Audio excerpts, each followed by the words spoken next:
ಸ ಪದ ಸ ಪದ ಸ ಪದ ಸ ಗಸದ ಗಸದ ಗಸದ ಗಸದ ಗಸದ ರಿ ಗ ಮ ರಿ ಗ ಮ ರಿ ಗ ಮ ರಿ ಗ ಮ ರಿ ಗ ಮ ಪದ ಮ ಪ ಗ ಮ ರಿ ಗ ರಿ ಸ ಯೇಸು की वाणी जीवन ज्योति यीशु की वाणी आत्मा शक्ति यीशु की वाणी जीवन ज्योति यीशु की वाणी आत्मा शक्ति जो इस वाणी पे है चलता अनंत जीवन मुक्ति पाता जो इस वाणी पे है चलता अनंत जीवन मुक्ति पाता यीशु की वाणी जीवन ज्योति यीशु की वाणी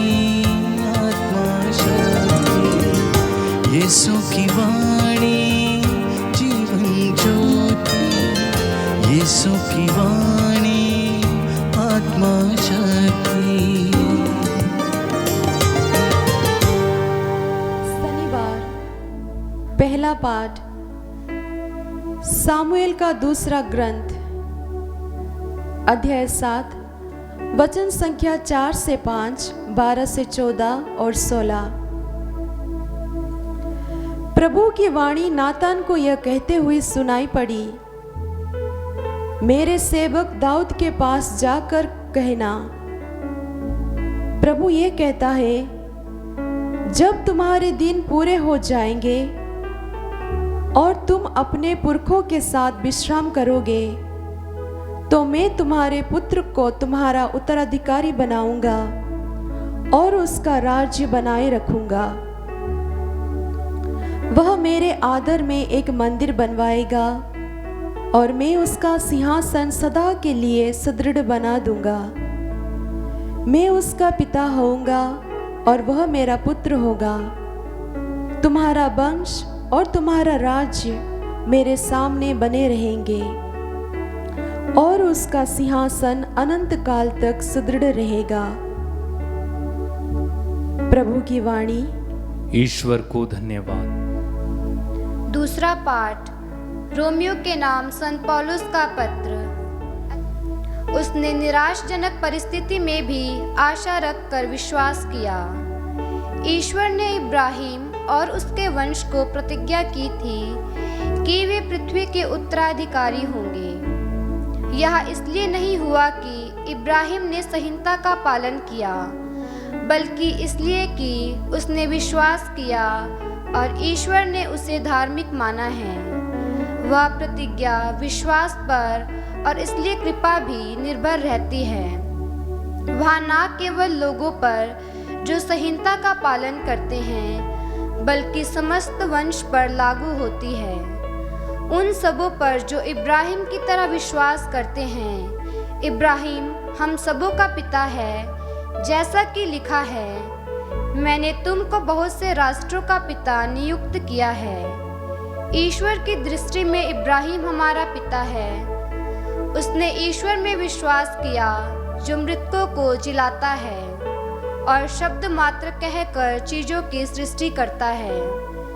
इब्राहिम ने निराशजनक परिस्थिति में भी आशा रखकर विश्वास किया और वह बहुत से राष्ट्रों का पिता बन गया। जैसा कि उससे कहा गया था, तेरे असंख्य वंशज होंगे। उस विश्वास के कारण ईश्वर ने उसे धार्मिक माना है। प्रभु की वाणी। ईश्वर को धन्यवाद। प्रभु आप लोगों के साथ हो और आपकी आत्मा के साथ। संत लूकस के अनुसार पवित्र सुसमाचार। हे प्रभु तेरी महिमा हो। यीशु का उपदेश सुनने के लिए नाकेदार और पापी उनके पास आया करते थे। फरीसी और शास्त्री यह कहकर भुनभुनाते थे, यह मनुष्य पापियों का स्वागत करता है और उनके साथ खाता पीता है। इस पर यीशु ने उनको यह दृष्टांत सुनाया। किसी मनुष्य के 2 पुत्र थे। छोटे ने अपने पिता से कहा, पिताजी, संपत्ति का जो भाग मेरा है मुझे दे दीजिए। और पिता ने उनमें अपनी संपत्ति बांट दी। थोड़े ही दिनों बाद छोटा बेटा अपनी समस्त संपत्ति एकत्र कर किसी दूर देश चला गया और वहां उसने भोग विलास में अपनी संपत्ति उड़ा दी। जब वह सब कुछ खर्च कर चुका तो उस देश में भारी अकाल पड़ा और उसकी हालत तंग हो गई। इसलिए वह उस देश के एक निवासी का नौकर बन गया, जिसने उसे अपने खेतों में सुअर चराने भेजा। जो फलियां सुअर खाते थे उन्हीं से वह अपना पेट भरना चाहता था, पर कोई भी उसे उनमें से कुछ नहीं देता था। तब वह होश में आया और यह सोचने लगा, मेरे पिता के घर कितने ही मजदूरों को जरूरत से ज्यादा रोटी मिलती है और मैं यहाँ भूखों मर रहा हूँ। मैं उठकर अपने पिता के पास जाऊंगा और उनसे कहूंगा, पिताजी, मैंने स्वर्ग के विरुद्ध और आपके प्रति पाप किया है। मैं आपका पुत्र कहलाने योग्य नहीं रहा। मुझे अपने मजदूरों में से एक जैसा रख लीजिए। तब वह उठकर अपने पिता के घर की ओर चल पड़ा। वह दूर ही था कि उसके पिता ने उसे देख लिया और दया से द्रवित हो उठा। उसने दौड़कर उसे गले लगा लिया और उसका चुंबन किया। तब पुत्र ने उससे कहा, पिताजी, मैंने स्वर्ग के विरुद्ध और आपके प्रति पाप किया है। मैं आपका पुत्र कहलाने योग्य नहीं रहा। परंतु पिता ने अपने नौकरों से कहा, जल्दी अच्छे से अच्छे कपड़े लेकर आओ और इसे पहनाओ और इसकी उंगली में अंगूठी और इसके पैरों में जूते पहनाओ। मोटा बछड़ा भी लाकर मारो, हम खाएं और आनंद मनाएं, क्योंकि मेरा यह बेटा मर गया था और फिर जी गया है, यह खो गया था और फिर मिल गया है। और वे आनंद मनाने लगे। उसका बड़ा लड़का खेत में था। जब वह लौटकर घर के निकट पहुंचा तो उसे गाने बजाने और नाचने की आवाज सुनाई पड़ी।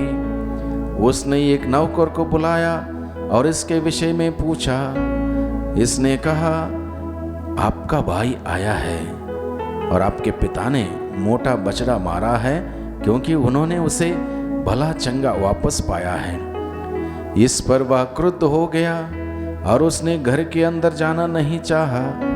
तब उसका पिता बाहर आया और उसे मनाने लगा, पर उसने अपने पिता को उत्तर दिया, देखिए, मैं इतने वर्षों से आपकी सेवा करता आया हूँ। मैंने कभी आपकी आज्ञा का उल्लंघन नहीं किया, फिर भी आपने कभी मुझे बकरी का बच्चा तक नहीं दिया ताकि मैं अपने मित्रों के साथ आनंद मनाऊं। पर जैसे ही आपका यह बेटा आया जिसने वेश्याओं के पीछे आपकी संपत्ति उड़ा दी, आपने उसके लिए मोटा बछड़ा मार डाला। इस पर पिता ने उससे कहा, बेटा, तुम तो सदा मेरे साथ रहते हो और जो कुछ भी मेरा है वह तुम्हारा है, परंतु आनंद मनाना और उल्लसित होना उचित ही था, क्योंकि तुम्हारा यह भाई मर गया था और फिर जी गया है, या खो गया था और फिर मिल गया है। प्रभु का सुसमाचार। हे क्रिस्त तेरी स्तुति हो। प्रभु क्रिस्त में प्यारे भाइयों बहनों, बहुत ही सुंदर वचन आज के दिन में हम लोगों ने सुना। उस पिता का प्यार भरपूर मात्रा में प्रकट किया गया, व्यक्त किया गया। वो ईश्वर मुझसे और आपसे, हम सबों से कितना प्यार करता है, इस बात का सुंदर प्रमाण हम सबों के सम्मुख रखा। इस दृष्टांत में हमने देखा वो बेटा बाप से रिश्ता तोड़ते हुए, बाई से रिश्ता तोड़ते हुए, अपनी मर्जी से जीवन बिताने के उद्देश्य से चला जाता है, संपत्ति लेकर बर्बाद करता है, उड़ाता है, गलत कामों में रहता है।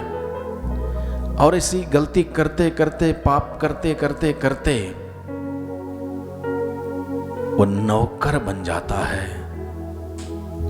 अमीर बाप का अमीर बेटा अब नौकर बन जाता है। पाप हम सबों का दास बनाता है, नौकर बनाता है, शैतान के हाथों गुलाम बना देता है। लेकिन अच्छी बात यहां पर यह है, उड़ाऊ पुत्र होश में आया। बहुत बार हम देखते हैं लोग गलती करते हैं, गुनाह करते हैं, पाप करते हैं, पाप में रहते हैं, पाप में संगति में रहते हैं, पाप में आदत है जिसमें जीते हैं, होश में नहीं आते, पश्चाताप नहीं करते, पाप स्वीकार नहीं करते, ईश्वर के पास लौट के नहीं आते, वो बर्बाद है। प्रभु इस दृष्टांत के द्वारा हमें बताता है, यदि मैं पश्चाताप करते हुए पिता के पास अगर नहीं लौटता हूं, पिता मुझे समय जरूर देता है पश्चाताप करने का, लौट के आने का, लेकिन लौट के जाने के लिए मुझे डिसाइड करना होगा, तय करना होगा, निर्णय लेना होगा। जिस प्रकार से उड़ाऊ पुत्र ने क्या किया, निर्णय लिया, उसने तय किया, डिसाइड किया, उसने कहा मैं यहां से उठूंगा और जाऊंगा, पिता के पास जाऊंगा। और जाने से पहले उसने पश्चाताप किया। मैं पिता से कहूंगा, पिताजी मैंने पाप किया है, स्वर्ग के विरुद्ध पाप किया है, आपके विरुद्ध पाप किया है, आपका बेटा कहलाने लायक नहीं हूं, मैं नौकर जैसा रख लीजिए। सच्चा पश्चाताप के साथ लौट के गया, तब जाके पिता ने उसको गले लगाया, नए कपड़े पहनाए, नए जूते पहनाए, अंगूठी पहनाई, मोटा बछड़ा मारा, आनंद मनाया। जब बेटा घर छोड़ के चला गया था, पिता उसके पीछे पीछे पीछे पीछे नहीं गया। इसका अर्थ यह है,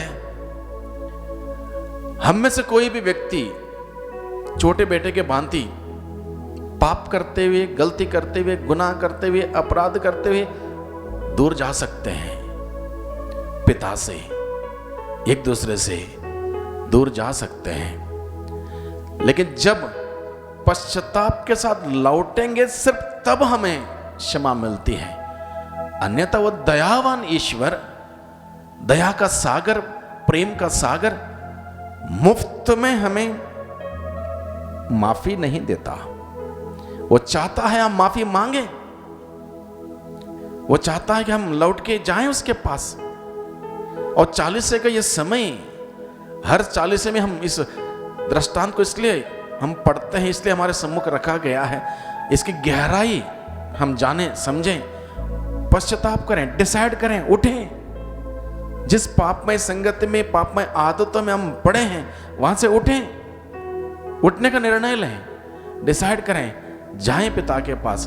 पिता ये नहीं पूछेगा कैसी गलती हुई, कितनी गलती हुई, कितने ज्यादा पाप हुए, ये नहीं पूछेगा, किस अंदाज से पश्चाताप किया ये जरूर देखता है।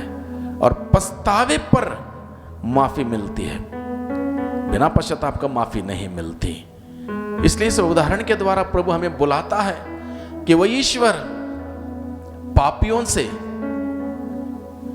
पापियों को इनकार नहीं करता, तिरस्कृत नहीं करता, पाप से जरूर करता है, पापियों की खोज करता है, पापियों को बुलाने के लिए वो आया है। उसका बुलावा हम स्वीकार करें, सुने और उसके पास जाएं। जब उसके पास जाएंगे, हमें वही उसके संतति बनने का अधिकार हमें दिया जाता है।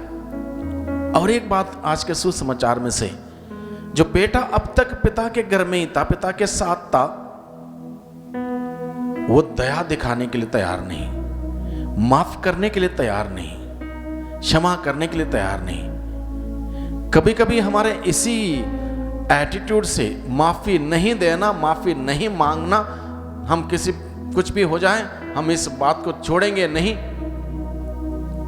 छोटी छोटी हमारी गलती हमें ईश्वर से दूर कर सकती है। तो आइए भाइयों बहनों, हम विचार करें, प्रभु के वचनों के सहारे विचार करें, मेरे अंदर किस प्रकार की कमियां हैं। क्या मैं उस छोटे बेटे के भांति पाप करते हुए, रिश्ता तोड़ते हुए दूर चला गया हूं, या फिर क्या मैं उस बड़े बेटे के भांति जिद्दी हूं, माफी देने में पीछे हूं, माफ करने में पीछे हूं। किस प्रकार का व्यक्तित्व मेरा है, छोटे बेटे जैसे या बड़े बेटे जैसे? प्रभु इस उदाहरण के द्वारा, इस दृष्टांत के द्वारा मुझे और आपको बुलाता है, अपने पास बुलाता है। वो नहीं चाहता है कि हम नौकर बन के जिए, वो चाहता है हम बेटा बन के जिए, बेटी बन के जिए। जब मैं बेटा बन के जीऊंगा या बेटी बन के जिएंगे, पिता के पास जो कुछ भी है उस पर मेरा अधिकार होगा।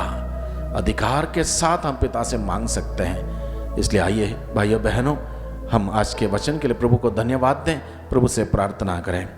सर्वशक्तिमान पिता परमेश्वर, धन्यवाद देते हैं आपके अपार असीम अनंत प्यार के लिए, जिस प्यार को आप हर दिन हम सबों से बांटते हैं, प्रकट करते हैं, व्यक्त करते हैं। और आपने अपने पुत्र यीशु को इस धरती पर बेचते हुए इस प्यार का प्रमाण दिया। प्रभु, हम आपके प्यार की गहराई को समझ जाएं, अनुभव करें और आपके पास पूरे दिल से, पूरे मन से, पूरे आत्मा से, पूरे शक्ति से लौट के आ सके। 40 के इस अवधि में जो कुछ भी आपके दृष्टि में बुरा है, गलत है, उचित नहीं है, उन सबको त्यागते हुए, छोड़ते हुए आपके पास हम लौट के आ सकें, एक सुंदर जीवन बिता सकें। प्रभु, हमारी सहायता कीजिए, हमारी मदद कीजिए। दुआ करते हैं उद्धारकर्ता यीशु मसीह के नाम से, आमीन।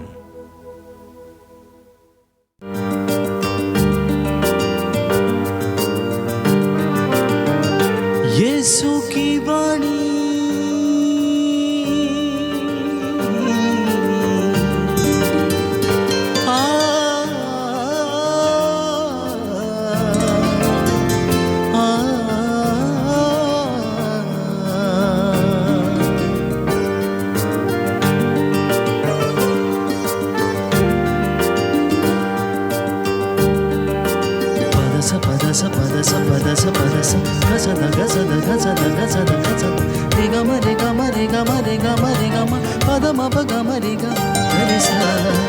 यीशु की वाणी जीवन ज्योति, यीशु की वाणी आत्मा शक्ति, यीशु की वाणी जीवन ज्योति, यीशु की वाणी आत्मा शक्ति।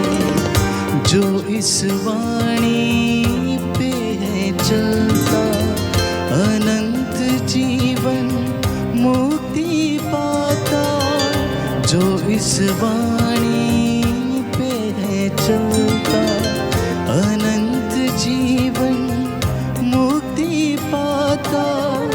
यीशु की वाणी जीवन ज्योति, यीशु की वाणी आत्मा शक्ति, यीशु की वाणी जीवन ज्योति, यीशु की वाणी आत्मा शक्ति।